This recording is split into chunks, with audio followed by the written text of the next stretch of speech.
அனைவருக்கும் வணக்கம். இந்த காணொளியில் வெளிநாட்டு வேலைவாய்ப்பு சம்பந்தமாக உங்களுக்கு இருக்கக்கூடிய சந்தேகங்களையும் தெளிவின்மை தொடர்பான பிரச்சனைகளையும் முழுமையாக தீர்த்து வைக்கும் ஒரு காணொளியாக இந்த காணொளி அமைய போகிறது. சூரியனுடைய நேர்களுக்காக நாங்கள் இந்த காணொளியை வழங்க தயாராக இருக்கிறோம். நாங்கள் இப்போது இலங்கை வெளிநாட்டு வேலைவாய்ப்பு பணியகத்தினுடைய அலுவலகத்திலே நாங்கள் இருக்கிறோம். இங்கிருந்து உங்களுக்கு தேவையான முழுமையான விஷயங்களை தரப்போகிறோம். இலங்கையில் இருக்கக்கூடிய பலருக்கும் எப்படி பாதுகாப்பாக வெளிநாடு செல்வது, வெளிநாட்டுக்கு போய் அங்கே எப்படி பணிபுரிவது, பணிபுரிந்து நாடு திரும்பிய பிறகு அவர்கள் எப்படி சமூகமயப்படுத்தப்படுகிறார்கள், அவர்கள் அங்கு அனுபவிக்கும் பிரச்சனைகள், அசௌகரியங்கள், இது பற்றிய பல விடயங்கள் கேள்விப்படக்கூடியதாக இருக்கிறது. எனவே இது தொடர்பாக பலருக்கு போதிய விளக்கம் இல்லாமல் இருக்கிறது. அந்த விளக்கத்தை முழுமையாக உங்களோடு பகிர்ந்து கொள்வதற்காகத்தான் நாங்கள் இப்போது இணைந்திருக்கிறோம். முன்னாள் இலங்கை வெளிநாட்டு வேலைவாய்ப்பு பணியகத்தின் கிழக்கு மாகாண அலுவலகத்தின் நிலைய பொறுப்பதிகாரியும் தற்போது பிரதான காரியாலயத்தின் நலன்புரி பிரிவினுடைய பிரதி முகாமையாளராகவும் கடமை புரியும் முகமது சலீம் எங்களோடு இருந்திருக்கிறார். பல விவரங்களை பார்த்து கொள்வதற்காக, ஒருவர் பாதுகாப்பான முறையில் வெளிநாடு செல்ல வேண்டுமாக இருந்தால் ஒரு நபர் எப்படியான விடயங்களை கருத்தில் கொள்ள வேண்டும், அவர் எடுக்க வேண்டிய முதல் படி எதுவாக இருக்கும்? இலங்கை வெளிநாட்டு வேலைவாய்ப்பு பணியகத்தை பொறுத்தவரையிலே இவர்களுடைய நலனோம்பலுக்காக வேண்டிய படாத பாடுபட்டு கொண்டிருப்பதே எல்லாரும் அறியும். அதனால் இவர்களுக்காக பல தொகை பணங்களை செலவு செய்து நாடளாவிய ரீதியில் பல இந்த சென்டர்ஸ்களை நிலையங்களை உருவாக்கி அவர்களுடைய நலனோம்பல் விடயங்களில் அவர்கள் பார்வை செலுத்துவது பெரும்பாலும் அந்த மீடியாக்களுக்கு விளங்கவில்லை என்னுடைய கருத்து. ஏனென்று சொல்லி சொன்னால், இவர்கள் வெளிநாட்டுக்கு செல்வதற்கு முன்னரே நாங்கள் சில ஃபில்டர் சிஸ்டங்களை வைத்து வைக்கிறோம். வடிகட்டி தான் நாங்கள் அனுப்புவோம். அதாவது ஒருவர் வெளிநாட்டுக்கு போவதாக இருந்தால் 2 துறைகளில் செல்லலாம். ஒன்று ஸ்கில், அதாவது அவர் ஒரு திறமையான ஒரு கோர்ஸை அல்லது ஒரு பயிற்றுவிக்கப்பட்ட ஒரு சிவில் இன்ஜினியரிங்காக ஒரு யூனிவர்சிட்டியிலிருந்து வெளியாகப்பட்டவராக அது அலுவலக ரீதியான துறை சார்ந்த ஒரு தொழிலை அவர் தெரிவு செய்யலாம். அல்லது முன்னால் அவர் ஒரு லேபர் கேட்டகரியாக லோடிங் அன்லோடிங் மற்றது அப்படியான விடயங்கள், அல்லது அவர் ஒரு பிளம்பராக எலக்ட்ரீஷியனாக மற்ற ரெஸ்டாரண்ட்களில் பணிபுரியக்கூடியவராக அவர் செல்லலாம். எது எவ்வாறாக இருந்தாலும் போவதற்கு முன்னர் நாங்கள் ஒரு 2 நாள் பயிற்சிகளை வைத்திருக்கிறோம். அந்த பயிற்சிகளிலே நாங்கள் அவர்களுக்கு சொல்லிக் கொடுக்கின்றோம். சாதாரணமாக பயிற்சிக்கு முன்னர் அவர் பாஸ்போர்ட் எடுத்திருப்பார். வெளிநாடு செல்வதாக இருந்தால் பாஸ்போர்ட் மூலமாகத்தான் செல்ல வேண்டும். ஆகவே அது பாஸ்போர்ட்டாக அலுவலக ரீதியான பாஸ்போர்ட்டும் எடுத்திருக்கிறோம். சில உங்களுக்கு தெரியும், பாஸ்போர்ட்டுகள் எடுக்கின்ற நேரத்தில் இன்னொருவருடைய சகாதனுடைய பேர் மூலமாக இவர் எடுக்கின்றார். அவர் சில நேரங்கள் அங்கு அவர் இறந்து விட்டார் என்று சொன்னால் இங்கு வந்துட்டவர் அவர் போயிருக்கக்கூடிய டாக்குமெண்டேஷன் எல்லாம் ஒருவருடைய பேரிலே அவர்கள் அங்கே சென்றிருப்பதன் காரணத்தினால அவருக்கு காம்பன்சேஷன் கொடுக்க இல்லாது. அப்படி ஒரு இறுக்கமான ஒரு நிலைமைகள் ஏற்படுத்தும். ஆகவே சட்ட ரீதியான ஒரு பாஸ்போர்ட் எடுத்துக்கொண்டு அவர் வெளிநாடு போகின்ற நேரத்தில் நாங்கள் ஒரு 2 நாள் பயிற்சிகளை வைத்திருக்கின்றோம். அந்த பயிற்சி மூலமாக அவருக்கு நாங்கள் அந்த அழகான முறையில் ஒரு உணர்வூட்டல்களை ஏற்படுத்துகின்றோம். அதில் ஒன்றான இவர் போகின்ற நாடினுடைய கலைகள், கலாச்சாரங்கள், மொழிகள், அவங்களுடைய பண்பாடு விஷயங்கள், அவங்களுடைய சட்டங்கள் அதிகமாக இப்போ எங்களை இலங்கையிலே இல்லாத சட்டங்கள் அங்கே இருக்கின்ற. உதாரணமாக ஒருவரை கொலை செய்து விட்டால் கொலைக்கு கொலை செய்தவர் மன்னித்தால் போக மன்னிக்காவிட்டால் அவருக்கு பிளட் மணி கொடுக்கும். இவ்வாறு களவெடுத்திருந்தால் கையை வெட்டுவார்கள். என்ன அப்போ இப்படி சில விஷயங்கள் எங்களுடைய ஸ்ரீலங்கா பொறுத்தவரை ஜெனரல் லோ ஒன்று இருக்கின்றது. அங்கே அவர்களுடைய கலாச்சார ரீதியான அவங்களுடைய மார்க்கத்தோடு தொடர்பான தூதத்தினுடைய மொழிகள் மூலமான சில கட்டளைகள் இருக்குது. அந்த கட்டளைக்கு ஏற்ற மாதிரி தண்டனை இதில் நாங்கள் வழங்கப்படுத்துகிறோம். போகின்ற நீங்கள் அவதானமாக இருக்க வேண்டும் என்று சொல்லி அவர்களுக்கு நாங்கள் கற்றுக் கொடுக்கணும். அவர்களுடைய சிலபஸை உருவாக்கி இருக்கின்றோம். அந்த நாட்டினுடைய சகல விடயங்கள், வெளிநாட்டுக்காக வேண்டி தொழில் வாய்ப்புக்காக வேண்டி செல்லக்கூடிய எங்களுடைய நாட்டினுடைய முதுகெலும்புகள் என்று சொல்லி நாங்கள் வர்ணிக்கக்கூடியவர்கள் பாதுகாப்பான முறையில் மீண்டும் அவர்கள் எங்கள் நாட்டை நோக்கி திரும்பி வரணும் என்பதற்காக வேண்டிய சகல அரேஞ்ச்மெண்ட்டும் பண்ணி கொடுக்கின்றோம். அதில் ஒன்றுதான் ஒரு முகவரை எவ்வாறு தெரிவு செய்ய வேண்டும். முகவரை ஒரு அலுவலக ரீதியான ஒரு சட்ட ரீதியான முகவரை எப்படி நாங்கள் தெரிவு செய்வோம். எங்களுடைய ஒரு கவலைக்குரிய விஷயம்தான், எங்களுடைய தொழிலாளர்கள் அவர்களுடைய வீட்டுக்கு அருகில் உள்ள சில வெளிநாட்டோடு தொடர்பானவர்கள் இவர்களை மோட்டிவேஷன் செய்வதன் மூலம் அவர்கள் நினைக்கின்றார்கள் இவர் தான் இந்த லைசன் உள்ள ஒரு உரிமம் பெற்ற ஒரு நிறுவனத்தை சார்ந்தவர் என்று சொல்லி இவரை நம்பி பெருந்தொகை பணங்களை அவர்கள் கொடுக்கின்றார்கள். இதன் மூலமாக அவர்கள் உண்மையாக ஏஜென்சி அல்ல, ஏஜென்சியினுடைய கதவழியில் கொண்டு போய் சேர்ப்பவர்களே தவிர இவர்களும் முழுமையான ஏஜென்சி அல்ல. இவர்களுக்கு பின்னால் பெரும் சரித்திரம் உள்ளது. ஆகவே நாங்கள் என்ன செய்கிறோம், அதை பற்றி விளங்கப்படுத்துகிறோம். அந்த ட்ரைனிங் ஒன்றை நாங்கள் வழங்கி அழகிய முறையில் அவர்கள் ட்ரைனிங்கில் சொல்லிக் கொடுக்கக்கூடிய விடயங்கள் எல்லாம் மிகவும் பிரயோஜனம். சிலர்களுக்கு ஸ்கில்லுக்காக வேண்டி வேலைக்கு போகக்கூடியவங்களுக்கு அவங்களுக்கு ட்ரைனிங் தேவையில்லை. உதாரணமாக ஒரு யூனிவர்சிட்டியில் சிவில் இன்ஜினியர் முடித்த ஒரு ஆளுக்கு ட்ரைனிங் தேவையில்லை. அவர் துறை சார்ந்த மாதிரி போகக்கூடாது. அவரை வீசாவில் இருக்கின்றன. இவர் ஒரு சிவில் இன்ஜினியர். அவருக்கு நாங்கள் அடிஷனலாக அவர் சில விடயங்களை கேட்டறிந்து போவார். ஆனால் சட்டரீதியாக பார்க்கல என்ன அவர் ஃபீல்டில் அவர் அதில் டிப்ளமா டிகிரி எடுத்திருக்கிறார். ஆகவே மற்ற அவங்க நாடளாவிய ரீதியான சட்டத்திட்டங்களை நாங்கள் அவங்க விளங்கப்படுத்த அனுப்புவோம். அதிலும் சில தவறுகள் அவங்க தெரிவு செய்கிற விஷயங்களில் பிரச்சனைகளை நாங்கள் நோக்க வேண்டியிருக்கு. காசுகள் பரிமாற்றங்கள் செய்கின்ற நேரத்தில் அந்த சப் ஏஜென்சியிடம் கொடுக்கின்றார்கள். எல்லா சப் குடியவர்கள் என்று வர்ணிக்கவில்லை, சப் ஏஜென்சி இருக்கின்றார்கள். ஆனால் சிலர் நாணயமற்ற முறையில் நடப்பதன் காரணத்தினால் அந்த காசுகளை வங்கியிலிடப்படாத பிரச்சனைகள் ஏற்படுகின்ற நேரத்தில் ஏதாவது ஒரு பிணக்குகள் ஏற்படுகின்ற எங்களை தீர்த்துக் கொள்வதற்கு கடினமாக இருக்கின்றன. அவர் இன்னாரிடம் நாங்கள் காசு கொடுத்துருந்தோம் என்றால் அதுக்கு எந்த எவிடன்ஸும் இல்லை. ஆகவே நாங்கள் ஒரு லைசன்சி ஒன்றை நாங்கள் உருவாக்குவதற்கு ஒரு ஏஜென்சி ஒன்றை நாங்கள் உரிமம் கொடுப்பதாக இருந்தால் அவருக்கு பெருந்தொகை பணம் ஒன்றை எங்களுடைய அக்கௌண்டில் வைப்பிலிடப்பட்டு அவருக்கு பல சட்டத்திட்டங்களை வழங்கப்படுத்தின பின்னர் லைசன்ஸ் கொடுக்கின்றோம். இப்போ லைசன்ஸ் கொடுக்கின்ற நேரத்தில் அவர் அந்த லைசன்ஸினுடைய அக்கௌண்டில் அந்த லைசன்ஸுக்கு சொந்தமான ஒரு அக்கௌண்டில் அந்த கணக்கில் வைப்பிடுவதன் மூலமாகத்தான் அவருக்கு எதிர்காலத்தில் ஏற்படக்கூடிய பிரச்சனைகளுக்கு அதன் மூலமாக நாங்கள் தீர்வுகளை கொடுக்கலாம். அதிகமாக விடக்கூடிய பிள்ளை தான் இவர்கள் கைமாற்றங்கள் செய்கின்ற நேரத்தில் எந்த விதமான ஆதாரங்களும் இல்லாமல் செய்கின்றார். தயவுசெய்து நாங்களுடன் கேட்டுக்கொள்கிறது ஒவ்வொரு இலங்கையிலிருந்து போகக்கூடிய ஒரு பிரச்சனையும் வெளிநாட்டுக்கு ஒரு நோக்கமாக இருக்கும் என்றால் அவர் செலுத்த வேண்டிய பணங்கள் அனைத்துமே ஒரு வாய்ப்பில் எடுத்து தான் போகும். இதெல்லாம் நாங்கள் அந்த ட்ரைனிங்கில் சொல்லிக் கொடுக்குறதுனால ட்ரைனிங்கள் கட்டாயம் எடுத்து போகணும். ட்ரைனிங்கள் இல்லாத வேறொரு முறையில் அவர்கள் போகின்ற நேரத்தில் தான் அதிகமான பிரச்சனைகள் எம்பசியில் பதிவு செய்யக்கூடிய நிலைமைகள் ஏற்படும். வேறொரு விதமாக வெளிநாடு செல்வது, அதாவது இலங்கை வெளிநாட்டு வேலைவாய்ப்பு பணியகத்தில் பதிவு செய்யப்பட்ட முகவரகத்தின் மூலமாக வெளிநாடு செல்வதையும் விடுத்து சில பேர் சட்டவிரோதமான முறையிலே ஆட்கடத்தல் ரீதியாக அல்லது பிழையான தவறான சில நபர்களின் மூலமாக வெளிநாடுகளுக்கு ஆட்கடத்தப்படுகிறார்கள், தொழில் வாய்ப்புக்காக செல்கிறார்கள். இதை கட்டுப்படுத்துவதற்கு எப்படியான நடவடிக்கைகள் இருக்கிறது? அதோட முக்கியமான கேள்வி என்னென்னு சொன்னால், சில கம்பெனிகள் நாங்கள் சாதாரணமாக சட்ட ரீதியாக அனுப்புகிறான ஒரு முறை ஒன்று இருக்கின்றது. இலங்கையிலே வெளிநாட்டு வேலைவாய்ப்பு பணியகத்தில் பதிவு செய்யப்பட்ட ஏஜென்சி இருக்கின்றார்கள். அதே போன்று வெளிநாடுகளில் உள்ள முகவர்கள் இருக்கின்றார்கள், ஃபாரின் ஏஜென்சி சொல்லி அவர்களும் இருக்கின்றார்கள். அதே நேரம் எங்களுடைய எம்பசி இருக்கின்றது. குறித்த நாடு, அந்த குறித்த நாடில் உள்ள ஒரு கம்பெனி இருக்கும். அந்த கம்பெனி தன்னுடைய கம்பெனியில் தேவையான தொழிலாளர்களுடைய பகுதிகளை அவருடைய ஃபாரின் ஏஜென்சியை கொடுப்பார். இதான் அந்த வரைவு நான் சொல்கிறேன். அந்த முறை அந்த ஃபாரின் ஏஜென்சி என்ன செய்யும், இந்த கம்பெனிக்கு தேவையான ஆட்களை தான் எடுப்பதற்காக வேண்டி ஏலவே ஒரு இணக்கப்பாட்டுக்குள்ள இந்த இலங்கையில் உள்ள எங்களுடைய லோக்கல் ஏஜென்சி மூலமாக அவர் தொடர்பு ஏற்படுத்துவார். இன்ன கேட்டகரி உள்ள வேலையாட்கள் எனக்கு தேவை என்ற விடயத்தை அவங்க கம்யூனிகேட் பண்ணி கொடுப்பார். இதன் பின்னர் இலங்கையிலே பதிவு செய்யப்பட்ட ஏஜென்சி, வெளிநாட்டிலே பதிவு செய்யப்பட்ட ஏஜென்சி, அந்த கம்பெனியினுடைய அறிக்கைகள் இவை அனைத்தையும் சேர்த்து எங்களுடைய தூதுவர் ஆலயம் இருக்கின்றன. தூதுவர் ஆலயத்தில் அவர்கள் அதை பரிட்சைக்காக சப்மிட் பண்ணுவாங்க. இப்போ இந்த நேரத்தில் தூதுவர் ஆலயத்தில் நாங்கள் எங்களோட councillor, first secretary, second secretary, third செக்ரட்டரின்னு சொல்லி உருவாக்கியிருக்கோம். அவர்கள் அந்த கம்பெனிக்கு போய் சென்று பார்ப்பார்கள். பார்த்து அந்த கம்பெனியிலே உண்மையாகவே இந்த ப்ராஜெக்ட் உங்களுக்கு இருக்குதா. உதாரணமாக ஏர்போர்ட்லேயே ஒரு பில்டிங் மட்டும் கட்ட வேண்டிய விஷயம். இப்போ இந்த ப்ராஜெக்ட் நம்பர் A001 இதில் 119 என்ற ஒரு ப்ராஜெக்ட் ஒன்று இயங்குது. அந்த ப்ராஜெக்ட்டுக்கு ஒரு இன்ஜினியர் தேவை, சிவில் ஃபோர்மன் தேவை, ஒரு லீடர் தேவை, ஒரு மேசன் அவர்கள் தேவை, கப்பண்டர் வேணும், பிளம்பர் வேணும், எலக்ட்ரிஷியன், எல்லாத்தையும் அவங்க ஒருமைப்படுத்துவார்கள். இதனை உறுதிப்படுத்தப்பட்டதன் பின்னர் தான் ஒரு ஜாப் ஆர்டர் ஒன்றதை உருவாக்குவார்கள். இந்த ஜாப் ஆர்டர் தான் அவங்க கோவைப்படுத்தப்பட்டு சொல்லாங்க அவர்களுடைய ஏஜென்சிக்கு அதை முன்மைப்படுத்தப்பட்டு இதன் பின்னர் எங்களுடைய ஃபர்ஸ்ட் அப்ரூவல், ஃபைனல் அப்ரூவல் சொல்லி அனுமதி பிரிவுகள் இருக்கின்றன. அது மூலமாக செர்டிஃபை பண்ணப்பட்டதன் பின்னர் தான் இது அலுவலக ரீதியாக போகக்கூடிய முறை. இது தவிர்ந்த சிலர் இருக்கின்றார்கள். எப்படி என்று சொன்னால், வெளிநாடுகளில் தன்னுடைய சகோதரங்கள் இருப்பார்கள், அல்லது தன்னுடைய மனைவி இருப்பார், கணவன் இருப்பார். இவர்கள் என்ன செய்வார்கள் சொன்னால், குறித்த கம்பெனியில் வேலை இல்லை, பட் அவங்களுக்கு ஆல்ரெடி கார்டர் ஃபில் பண்ணப்பட்டிருக்கும், ஒரு விசிட்டிங் விசா என்று அனுப்புவார். விசிட்டிங் விசா என்றால் என்ன கருத்து? சென்று பார்த்தல். அவங்க சென்று பார்க்கறதுக்காக தான் போகிறார். அவர்கள் எங்களுடைய லிஸ்ட்லேயே அவர்கள் வர மாட்டார்கள்.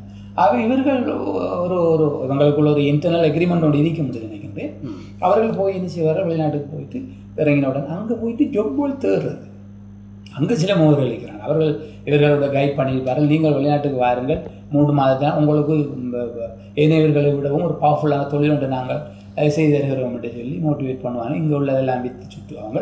அதிகமான பணங்கள் கொடுக்கின்றார்கள். சாதாரணமாக ஒரு ஏஜென்சி மூலமாக போவதாக இருந்தால் ஒரு 3 லட்சம் 4 லட்சம் ரூபாய் செலவான இவர்கள் 7 லட்சம் 8 லட்சம் ப்ரொஃபஷனல் லெவலில் எடுத்துக்கொண்டு அவர்களை அங்கேயே வைத்துக்கொண்டு 6 மாதத்துக்கு ஏற்ற மாதிரி அல்லது 3 மாதத்துக்கு ஏற்ற மாதிரி அந்த விசிட்டிங் விசாக்களை ரினிவல் செய்து கொண்டு அலைய விடுவார்கள். ஒவ்வொரு கம்பெனியாக ஏறி இறங்கி நான் நினைக்கின்றேன் 100 பேர்கள் போவார்கள் என்று சொல்லி சொன்னால் ஒரு 20 வீதமானவர்கள் அவ்வாறான பதவிகளை அவங்க அடைகிறார்கள் போலியே அல்லது மீண்டும் திரும்புகிறார்கள். ஏற்கனவே இவர் வீட்டினுடைய கஷ்டம் இருந்தது ஒரு 3 லட்சம் 4 லட்சம் ரூபா, திரும்பி வரக்கூடிய பணம் சேர்ந்து அங்கே 6 மாதம் அவர் அங்கே அந்த தொழிலுக்காக வேண்டி தேடி தெரிஞ்ச நேரத்தில் அவருக்கு ஏற்பட்ட செலவுகள் வீட்டிலிருந்து இருக்கக்கூடிய வளவுகளை விற்று அனுப்புகிறார்கள். ஆகவே இவர் வருகின்ற நேரத்தில் இலங்கையில் பாரிய சுமையோடு வருகிறார். அதிகமான சூசைட்களுக்கு இது காரணமாக இருக்கின்றது. ஆகவே நாங்கள் ஒன்றை வழங்கணும், விசிட்டிங் விசாவில் போகிறவர் தொழில் வாய்ப்புக்காக வேண்டி போக வேண்டாம். அவர் அலுவலக ரீதியாக என்றால் அவர்கள் பயப்படுகிறார்கள். விசிட்டிங் என்றால் விரைவாக போகலாம் தானே, தொழிலாளர் போக்கிலே போகும்போது தான் அந்த அக்ரிமெண்ட் ஒன்று சைன் பண்ண வேணும். போகக்கூடிய கம்பெனி உண்மையாக இல்லையான்னு சொல்லி ஃபில்டர் பண்ணுவார்கள். அது எம்பசிக்கு சுமையிலிருந்து அது கொஞ்சம் இலகுவாக இருக்கும். இது பெரிய ஒரு பிரச்சனையை கொண்டே தருகிறது. இது மக்களுக்கு ஒரு விழிப்புணர்வு போதாமையின் காரணத்தினால இது நடக்கும். நாங்கள் எவ்வளவுதான் அதை நாங்கள் அதிகமான முறையில் நாங்கள் இவங்களை மோட்டிவேட் பண்ணினாலும் தொடர்ந்து இந்த விசிட்டிங் விசாவிலே அவர்கள் போவது அதை தவிர்க்க முடியாமல் தான் இருக்கிறது. நிச்சயமாக நீங்கள் சொல்வதை போல இலங்கை வெளிநாட்டு வேலைவாய்ப்பு பணியகத்தில் பதிவு செய்யப்பட்ட முகவரகங்கள், ஏஜென்சிஸ், அந்நேரம் பதிவு செய்யப்படாத ஏஜென்சிஸ், இப்படியான நிறுவனங்களை எப்படி நாங்கள் அடையாளப்படுத்திக் கொள்வது, எப்படி நாங்கள் இது பதிவு செய்யப்பட்ட ஒரு ஏஜென்சி தான் என்பதை உறுதிப்படுத்திக் கொள்வது, எப்படி போலிகளை கண்டுபிடிப்பது? முக்கியமான கேள்வி அது. கட்டாயம் இந்த விடயம் போயிட்டு உரிய அந்த தொழிலாளர்களை சேர வேண்டும். இதுதான் என்னுடைய பிரார்த்தனை. தயவு செய்து இந்த வெளிநாட்டு வேலைவாய்ப்பு பணியகம் யாருக்கெல்லாம் சட்ட ரீதியாக அனுமதி கொடுத்திருக்கின்றார்களோ அவர்களுக்கு நாங்கள் ஒரு லைசன்ஸ் இலக்கம் கொடுத்திருக்கின்றோம். அது நிதானமான முறையில் அது நடக்கின்றது. உங்களுக்கு தெரியாது, உங்களுக்கு தெரியுமோ தெரியவில்லை எனக்கு தெரியாது. ஆனால் ஒரு லைசன்ஸ் ஒன்றை உருவாக்குவதாக இருந்தால் அவரை பல முறைகள் அவருடைய குவாலிஃபிகேஷனை நாங்கள் செக் பண்ணுகின்றோம். அவர் இதுகால வரைக்கும் வெளிநாட்டோடு தொடர்பான தொழிலாளர்களை எத்தனை வீதம் அனுப்பியிருக்கின்றார்கள், அவர்களுடைய லைசன்ஸின் கீழ் எத்தனை முறைப்பாடுகள் பதிவு செய்யப்பட்டு இதெல்லாம் நாங்கள் அனலைஸ் பண்ணுறோம். பண்ணிட்டு அவர் உண்மையாகவே இந்த மக்களுக்கும் இந்த நாட்டுக்கும் உதவி செய்யக்கூடியவர்களாக இருந்தால் அவர்களுடைய அடிஷனலாக அவர்களுக்கு ஒரு பெருந்தொகை பணத்தை நாங்கள் மோர்கேஜ் பண்ணிவிட்டு அவர்களுக்கு நாங்கள் லைசன்ஸை வழங்குறோம். காரணம் என்னென்னு சொன்னால் தங்களுடைய ஒரு இருப்புகள் இருக்கின்ற நேரத்திலே அவர்கள் ஒரு ரெஸ்பான்ஸ் எடுக்கின்றார்கள். அவர்களை இட்டு அதுக்கு நாங்கள் லைசன்ஸ் இலக்கங்களை கொண்டு வழங்குவோம். அப்போ இலங்கையிலே இருக்கக்கூடிய அனைத்து அதாவது இந்த அலுவலக ரீதியாக பதிவு செய்யப்பட்டவர்கள் இருக்கிறார்கள், பதிவு செய்யப்படாத முகவர் நிலையங்களும் இருக்கின்றது.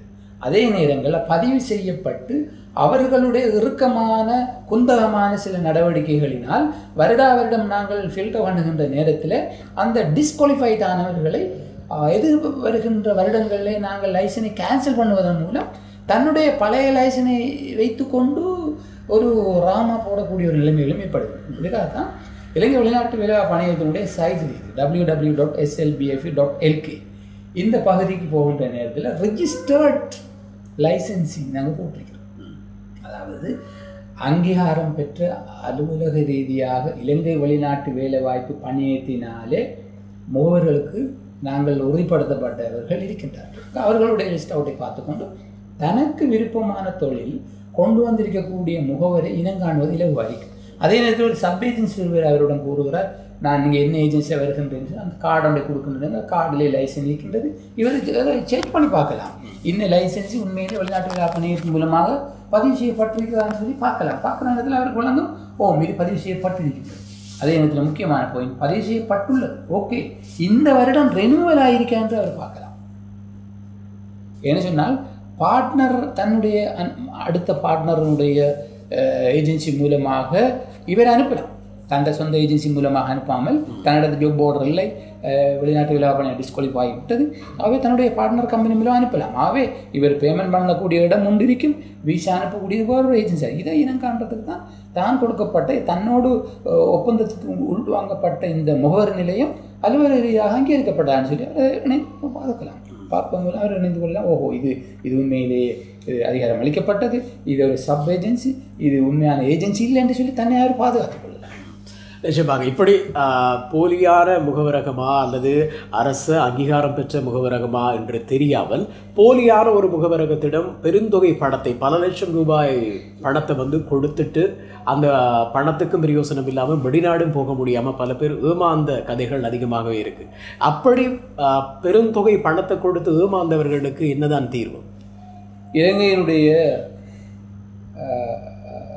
தொழிலாளர்கள் என்ற வகை இலங்கை பிரஜைகள் தொழிலாளர்களுடைய பெயரை பயன்படுத்தி இந்த தொழிலுக்காக வேண்டி இவர்களை அனுப்புவதற்கு முயன்றார்கள் என்ற ஒரு அமைப்பு கீழே அதை நாங்கள் வெறுமனே நீங்கள் எங்களுடன் கேட்காமல் எங்களோடு நீங்கள் பரீட்சிக்காமல் நீங்கள் பிரத்யேகமான முறையில் இந்த காசை கொடுத்து ஏமாந்து விட்டீர்கள் சொல்லி நாங்கள் உதாசீன பண்ணவில்லை அவர்களையும் உள்வாங்குகின்றோம் அதுதான் ஆகப்பெரிய ஒரு சிறப்பான ஏன் சிம்பிளாக சொல்லலாம் இவ்வளவு மோட்டிவேஷன் பண்ணுகின்றோம் ஒவ்வொரு முறையும் 1989 இந்த ஒரு ஹாட்லைன் திறந்திருக்கிறோம் டாக் டு சேர்மன் என்று சொல்லி கொண்டு செய்கின்றோம் 012880 இலக்கத்தின் உங்களுக்கு வேண்டிய அட்வைஸ்களை எடுத்துக்கொள்ளும்னு சொல்கிறோம் www.slbf.lk அதையும் போட்டிருக்கிறோம் இது எல்லாத்தையும் தாண்டி சப்பு யாருன்னு தெரியாது ஏஜென்சி மாதிரி வெறுமனே காசுகளை கொடுத்து விட்டார் இவ்வாறான ஒரு சூழ்நிலை பல தியாகங்களுக்கு மத்தியில் என்ன செய்வது என்பதற்காக வேண்டி வெளிநாட்டு வேலைவாய்ப்பு அணியத்தினுடைய பெயரை பயன்படுத்தி அநியாயமான முறையில்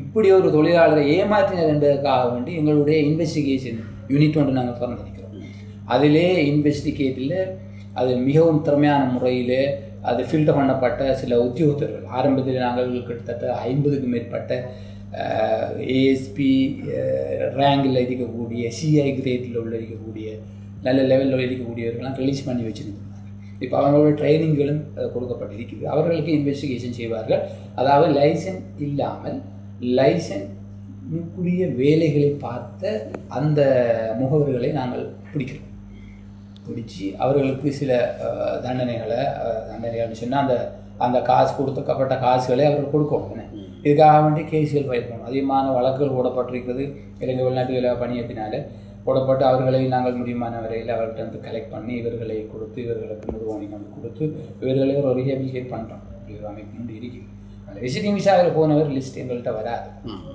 யூரோ செலுத்தினால் மாத்திரம் ஆக 22,047 ரூபா காசு இது இவ்வளவும் கட்டிட்டு போகிறதால அவர் இறந்தாண்டா 6 லட்சம் ரூபா காசு நாங்கள் கொடுப்போம் இதை ஓவர்டேக் பண்ணி 2 நாள் ட்ரைனிங் இருக்கு 7 ஆண்டு சொல்லிட்டு என்ன செய்தார் விசிட்டிங் விசாவில் போனார் விசிட்டிங் விசாவில் போனால் அவர் ரெக்கார்டு இருக்கும் எங்கே ஃபாரின் மினிஸ்ட்ரி விரைவாண்டு ஃபாரின் மினிஸ்ட்ரியும் டூரிசமும் இலங்கை வெளிநாட்டு வேலை பணியமும் ஒன்றாக இயங்குறது இப்போ மினிஸ்ட்ரி வந்து ஒன்றாக இருக்கு இந்த வகையில் எங்களுக்கு கம்யூனிகேஷன் இலவாக போயிட்டு முதல் இருந்துச்சு இலங்கை வெளிநாட்டு வேலை பணியம் லேபர் மினிஸ்ட்ரியில் இருந்துச்சு இதே நேரத்தில் நாங்கள் அவங்களோட கண்டக்ட் பண்ணணும் அப்படின்னு சொன்னால் நீங்கள் போய் பாஸ்போர்ட் ஆஃபீஸுக்கு போயிட்டு உங்களோட டீட்டெயில்ஸை பாருங்கள் எப்போ போனீங்க வந்தீங்கன்னு சொல்லி அதே நேரத்தில் ஃபாரின் மினிஸ்ட்ரிக்கு போயிட்டு கான்சுலர் டிவிஷனில் பாருங்கள் நீங்கள் அந்த ஃப்ளைட்டு வச்சு அவங்க கண்டுபிடிப்பார்கள் வெளிநாட்டுக்கு போயிருக்கிறாருன்னு சொல்லி அவை எந்த தவறுகளையும் தொடர்ந்து செய்யாமல் இருக்கிறத தான் நாங்கள் கொடுக்கக்கூடிய அறிவுரை முயற்சிகள் நடந்து கொண்டு தான் இருக்கிறது நிச்சயமாக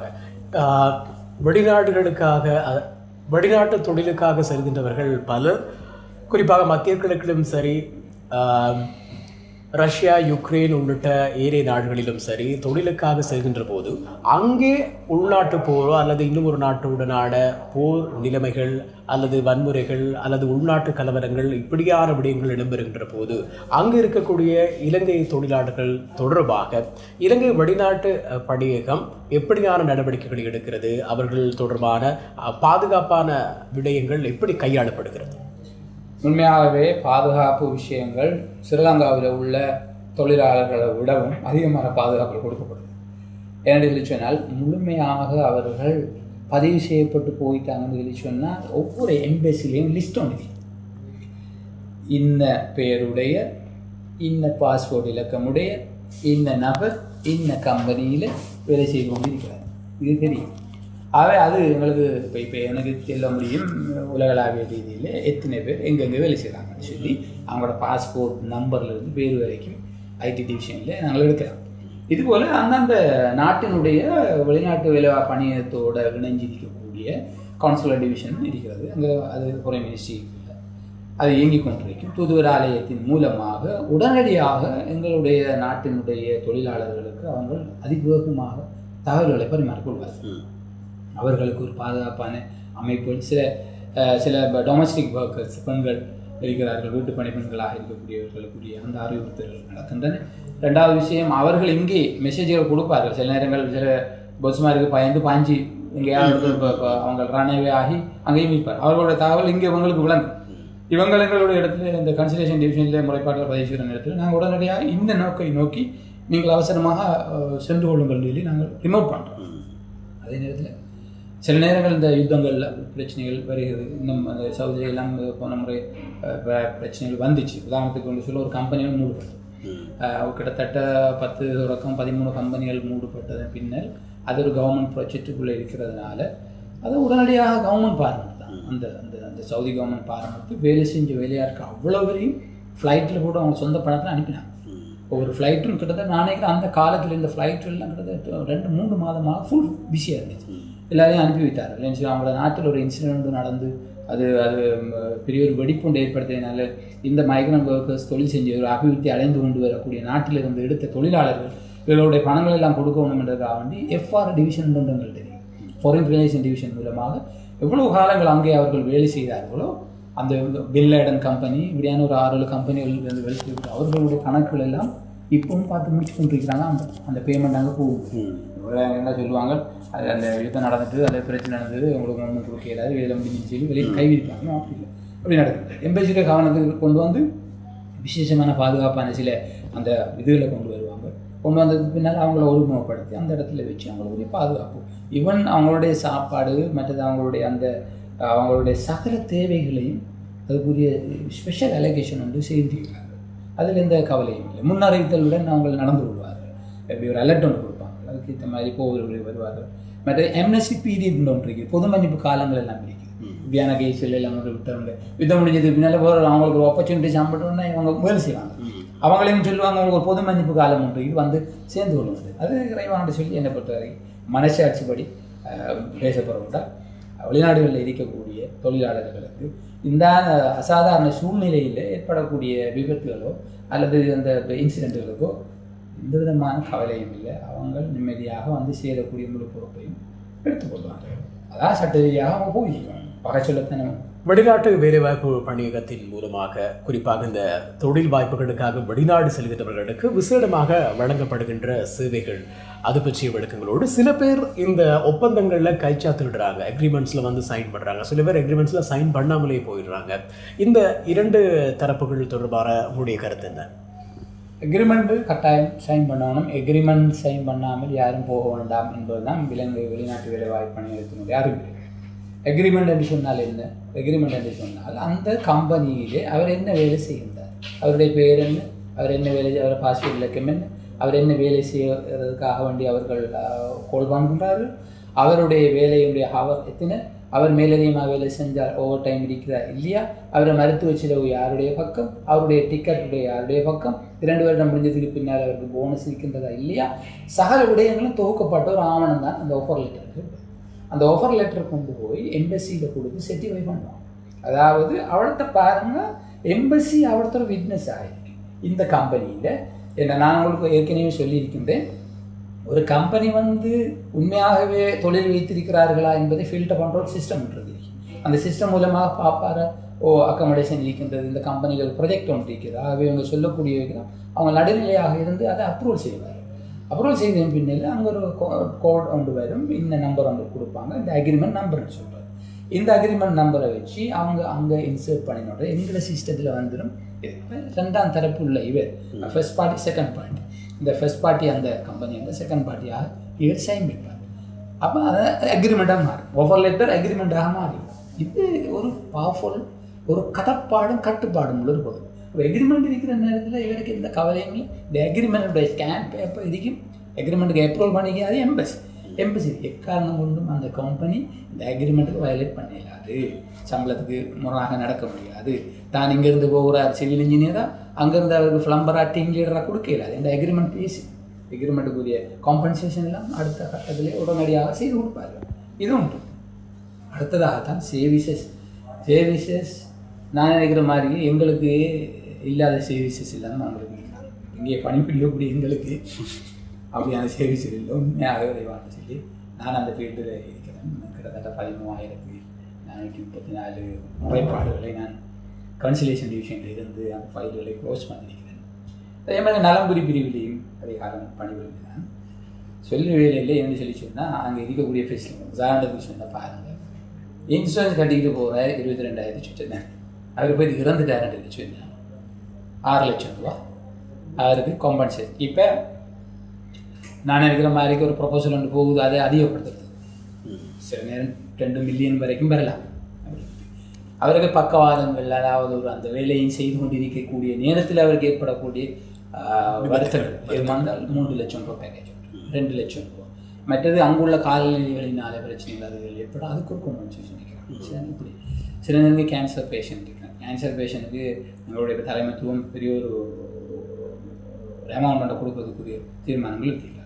நாட்டை விட்டு வந்துட்டாருன்னு அங்கே வெளிநாட்டில் இது இன்சேவிஸில் இருக்கிற நேரத்தில் அவருக்கு தனக்கு ஒரு வீடு ஒன்று தேவை என்று சொன்னால், தனக்கு ஒரு லோன் தேவை என்று சொன்னால், அவர் இங்கிருந்து தன்னுடைய என்ஓகே நெக்ஸ்ட் ஆஃப் கிங் அவருடைய மனைவிகள் பிள்ளைகள் கூட அவர் அப்ளை பண்ணுறாரு. அவர் படியாமட்டை அனுப்புவார், நான் இப்போ இங்கே இருக்கிறேன், எனக்கு இப்படி லோன் ஒன்று தேவைன்னு சொல்லி சொன்னார். அந்த லோனை நாங்கள் கொடுக்குறோம். மல்டிபர்பஸ் லோன் அப்படின்னு சொன்னோம், 2 மில்லியன் வரைக்கும். அப்படி ஒரு சிஸ்டம் ஒன்று இருக்குது. அதே நேரத்தில் வெளிநாட்டுக்கு வந்ததுக்கு பின்னால் அல்லது வெளிநாட்டில் இருக்கும்போது அவருடைய பிள்ளைகளுக்கு தானே O-level பாஸ் பண்ண 25, ஸ்காலர்ஷிப் பாஸ் பண்ணினாலும் சொன்னால் 27, மற்றது O-level பாஸ் பண்ணால் 30, A-level பாஸ் பண்ணால் 40,000. ஹையர் எஜுகேஷன் விஷயங்களில் நாங்கள் சம்மந்தப்படுத்த விஷயம். சில நேரம் யூனிவர்சிட்டி ஈடுபட்டுறாருன்னு சொன்னால் அதுக்குரிய அவர் ஒரு ஒரு ஒரு பாரம் ஒன்று இருக்கும், அவங்களுக்கு ஒரு சுமை ஒன்று இருக்கும். அந்த சுமைக்கு நாங்கள் சில பகுதியை ரீஇம்பர்ஸ் பண்ணுறோம். அப்படி இருக்குது. அதே நேரத்தில் ஸ்பெஷல் நீட் சில்ட்ரன்ஸ் இருக்காங்க அப்படின்ற விஷயங்கள் மற்றும் சில நோயாளிகள் அப்படியான அந்த மைக்ரண்ட் ஒர்க்கர்ஸுடைய பிள்ளைகள் இவங்களுக்கு யாரும் சரி இனம் கண்டு அவங்களுக்கு நாங்கள் புதிய அமைப்பு செய்யணும். சத்தோஷ வவுச்சர் ஒன்று நாங்கள் இஷ்யூ பண்ணுறோம். விசாக வெளிநாட்டுக்கு போகிற நேரத்தில் அந்த ஹவுஸ் மேட்டுக்கு டொமஸ்டிக் உள்ள, அதாவது இன்டர்னலாக வேலை செய்யக்கூடியவங்களுக்கு நாங்கள் சத்தோஷ வவுச்சர் ஒன்று இஷ்யூ பண்ணுறோம். அதே நேரத்தில் ஸ்கூல் உபகரணம்னு சொல்லி ஒரு 10,000 rupees பேக்கேஜ், கிட்டத்தட்ட 2,000க்கு மேலே ஒரு அப்ளிகேஷன் வந்து ஒன்று இருக்குது. அதே மாதிரி அவங்களுக்கு கொடுத்துட்டோம். இப்போ இந்த வருஷத்துக்குள்ளே இருக்கக்கூடிய அரியஸ்லாம் வருது. அது அவங்களுக்கு 10,000 எப்படி தானே மைக்ரண்ட் ஒர்க்கர்ஸுடைய பிள்ளைகள் யோசிச்சு பாருங்கள். நான் எங்களுடைய தந்தை வெளிநாட்டில் இருக்கிறாருன்றதுக்காக வேண்டி அவருக்குரிய ஷூ, அவருக்குரிய பாசல் உபகரணங்கள் அதெல்லாம் கொடுக்கும்போது ஒரு மோட்டிவ் சரியான அவர் ஒரு பெருமையாக பேசுவார். என்னுடைய அப்பா வெளிநாட்டில் இருக்கிறத கொண்டு எனக்கு இந்த பேசிட்டு அதே CSR ப்ரோக்ராம் ஒன்று செஞ்சுருக்கேன் அப்படின்னு சொன்னால் மைக்ரண்ட் ஒர்க்கர்ஸினுடைய பிள்ளைகள் படிக்கக்கூடிய பாடசாலைகளை இனங்கண்டு அவர்களுக்குரிய அந்த போர்ட் சிஸ்டம் உண்டு, ஸ்மார்ட் போர்ட் அது இதெல்லாம் தெரியறதில்ல யாருக்கும். சரி, அதெல்லாம் செய்யணும். ஆக இன்சூரன்ஸ் கம்பெனி மூலமாக பாருங்கள், குறிப்பிட்ட காலத்துக்குள்ளே இவங்கள் சப்மிட் பண்ணாமல் விட்டால் இன்சூரன்ஸ் ரிஜெக்ட் ஆகிடும். WW ஃபண்டுன்னு ஒன்று நலம்புரி பிரிவு ஒர்க்கர்ஸ் வெல்ஃபேர் ஃபண்ட், அது மூலமாக இன்சூரன்ஸ் குவாலிஃபைட் இல்லை, பட் இலங்கை வெளிநாட்டு பணி விசேஷமாக திட்டம் ஒன்று ஏற்படுத்திக்கிறாங்க. இந்த WW ஃபண்ட் மூலமாக 3 லட்சம் ரூபா கொடுக்குறாங்க. மெடிக்கல் அவர் வருத்தமாக அங்கேருந்து வந்திருக்கிறார், அதே வருத்தம் மூலமாகத்தான் அவர் வெளிநாட்டை விட்டு ஸ்ரீலங்காவுக்கு வந்தாருன்னு சொல்லி சொன்னால் அதை இன்னும் அவருடைய வருத்தத்துக்குரிய என்னன்னு சொல்லி பார்த்து அதுக்குரிய காம்பன்சேஷன் கொடுக்கும். 3 லட்சம், 3.5 லட்சம், 2 லட்சம் அப்படின்னு சொல்லி போகும். மற்ற அது மட்டும் இல்லை அவங்களுடைய இங்குள்ள அவங்களுடைய ஸ்பௌசஸ், அவங்களுடைய துணைவியர்களுக்குரிய ஒரு லோன் சிஸ்டம் வந்து ஏற்பாடு செஞ்சிருக்கோம். இப்படி அதிகமான ஃபெசிலிட்டிகளோட மற்றது ஹெல்த் விஷயங்களாக பாரம்பரியிருக்கிறோம். மற்றது அவங்களுடைய கேரிங், சிறுவர்களுடைய கேர் சம்பந்தமாக கவனம் எடுத்திருக்கிறோம். சில ஸ்கூல்களை டே கேர் சென்டர்ஸ்களை உருவாக்கியிருக்கிறோம். சிலவங்களுக்கு ட்ரக்ஸ், அதாவது தான் வருத்தம் அவங்களுக்கு மருந்து எடுக்கக்கூடிய ஒரு ப்ராப்ளம் ஒன்று இருக்குது, அதை பே பண்ணுறதுக்குரிய சக்தியில் அதை நாங்கள் அந்த அரேஞ்ச்மெண்ட்டை பண்ணுறோம். இப்படி பல விஷயம், மொபைல் சர்வீஸ்கள் அதிகமாக மொபைல் சர்வீஸ்கள் என்ன பண்ணுறோம். இப்படி அந்த top to bottom full dry பண்ணி இந்த மைக்ரண்ட் ஒர்க்கர்ஸினுடைய நிலநம்பல் விடயங்களாக கவனம் செலுத்தி அவங்கள அதிகமான பணங்களை செலவு செய்து ஏற்பாடு பண்ணுறாங்க. செல்ஃப் எம்ப்ளாய்மெண்ட் கொடுக்குறோம், 2 லட்சம் பேர் கொடுக்குறோம். ஜஸ்ட் அது ஃப்ரீ மேட் தான் கொடுக்குறோம். ஆடிட் பண்ணுவாங்க அந்த காசை சரியான முறையில் அவங்க பயன்படுத்துகிறாங்களான்னு சொல்லி 65% டிசோர்டரான, அதாவது கை கால்கள் வழக்கம் இல்லாதவங்களுக்கு வீடு கட்டி அப்படி இல்லை ஃபெசிலிட்டி. இன்னும் சில ப்ரொபோசல் ஒன்று வச்சுருக்கிறோம், அதாவது ஒரு லாங் 10 இயர்ஸுக்குள்ளே கட்டி முடிக்கக்கூடிய மாதிரி ஏற்பாடு பண்ணியிருக்கிறோம். அதுவும் ஹவுஸ் அது கிட்டத்தட்ட 10 மில்லியன் வேலை எடுக்கலாம். இன்னும் ப்ரொபோசல் ஆகலை, அதுக்குரிய வேலைகள் போய்கொண்டிருக்கு. அதுக்கு என்னுடைய டியூ டிலிஸ்டில் தான் அந்த விடயம் போய்கொண்டிருக்கு. அது இந்த மாதம் 2 மாதத்தில் நாங்கள் அதையும் ஸ்டார்ட் பண்ணுறோம். இப்படி வெளிநாட்டில் பணியத்திலே வேலை செய்யக்கூடிய உத்தியோகத்தருக்கு இல்லாத அமைப்பெல்லாம் அவங்க அனுபவிக்கிறாங்க. விசேஷமாக ஒரு பென்ஷன் ஸ்கீம் ஒன்று கொண்டாந்து, இது யாருக்கும் தெரியாது. அதில் எப்படி தானே மைனஸ் பாட்டை மட்டும்தான் பார்ப்பாங்க, அவங்களுடைய குறைகளை பார்ப்பதில்லை. Pension scheme super scheme. அவங்க ஒரு கவர்மெண்ட் சேவனுக்கு ஈக்குவல். சரி, வெளிநாட்டுக்கு போனாங்க சொன்னேன். இப்போ நான் கூட அந்த வகுப்புக்கு போன டைமில் நீங்கள் இப்போ ஒரு கவர்மெண்ட் சேவன். இப்போ முதல்லலாம் வெளிநாட்டுக்கு போகிற மாப்பிள்ளை தான் சொல்கிறது. இப்போ வெளிநாட்டுக்கு போகிற மாப்பிள்ளை இல்லை, அவர் வெளிநாட்டுக்கு போகிற மட்டும் இல்லை, அவர் ஒரு பென்ஷன். கவர்மெண்ட் ஆஃபீஸருக்கு என்ன அந்தஸ்து கொடுக்கணுமோ அதே அந்தஸ்து கொடுக்கணும். அவருக்கு 60 வயசுக்கு பின்னால் அவருக்கு வீட்டில் பென்ஷன் வருது. Depend on the age. 6 வயசுக்கு ஏற்ற மாதிரி மாதம் அவர் சேலரிலேருந்து ஒரு சிறந்த ஒரு பணம் வந்து எங்களுடைய பென்ஷன் டிபார்ட்மெண்ட்டுக்கு அனுப்புவார். அது விரைவாண்டு சேர்த்து 60 வயசாக அவருக்கு பென்ஷன் வருது. இதோட பகிர்ந்து இருக்குது. அதான் கொஞ்சம் கவனமாக போய்கொள்கிற நேரத்தில் எல்லா பகுதிக்கும் லேஸு எங்களுக்கு ஒரு சிஸ்டம் உண்டாகிட்டு அவங்களுக்கு உதவி செய்கிறது இது சரி. பாருங்கள், ஆப்பிள் விஷயங்கள் உங்களுக்கு தெரியும்.